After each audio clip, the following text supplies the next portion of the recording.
சத்குருவே சரணம். 5ஆம் இட குரு குழந்தை பாக்கியத்தை தள்ளி போடும். இந்த குரு ஒவ்வொரு இடத்தில் இருந்தால் ஒவ்வொரு பலன் தெரியும். அதாவது குரு இருப்பதை விட பார்ப்பது தான் சிறப்பு. புரியுதுங்களா? குரு பார்ப்பது என்பது ரொம்ப சிறப்பு. இருப்பது என்பது சில காரணங்களுக்காக அமர்வார். இப்போ 5ஆம் இடம் என்றால் பூர்வ புண்ணிய ஸ்தானம்.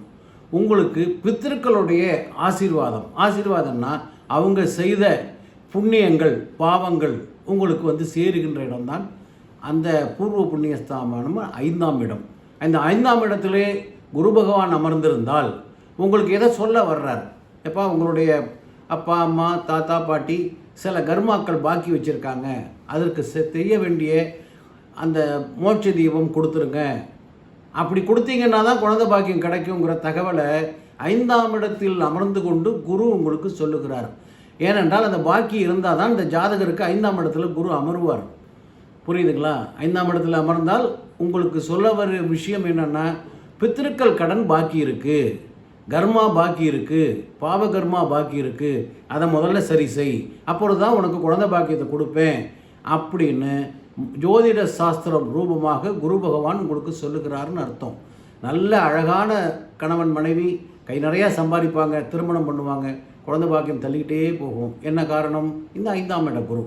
அதற்கு நிறைய பேர் இவங்க ஜோதிடர் ஏதோ சம்பாதிக்கிறதுக்காக சொல்கிறார் போட்டிருக்கு அப்படின்னு நிறைய பேர் நினைக்கிறாங்க. என்கிட்ட கூட கேட்குறாங்க, ஐயா நீங்கள் பூஜை சொல்லி பணம் சம்பாதிக்க கேட்குறீங்களா? கண்டிப்பாக கிடையாது.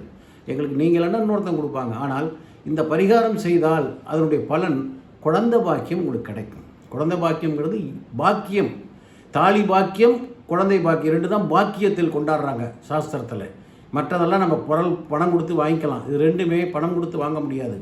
இறைவனுடைய அருளால் நடக்கக்கூடிய அற்புதமான விஷயம் திருமணம், அதே மாதிரி குழந்தை பாக்கியம். அந்த குழந்தை பாக்கியத்திற்கு அவர்களுக்கு அனுகூலமான கிரகங்கள் இருக்கணும், இறைவனுடைய நல்லாசி இருக்கணும், குரு பகவானுடைய நல்லாசி இருக்கணும். இருந்தால் மட்டும்தான் அவர்களுக்கு குழந்தை பிறக்கும், உங்களுக்கு வாரிசு கிடைக்கும்.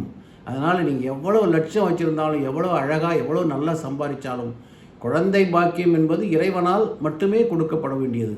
அதில் குறைகள் இருந்தால் அதை பரிகாரம் மூலமாக சரி பண்ணிங்க. உங்கள் வீட்லேயும் குழந்தை பிறக்கும், நீங்களும் சந்தோஷமாக இருக்கலாம். சப்ஸ்கிரைப் பண்ணுங்கள். வணக்கம்.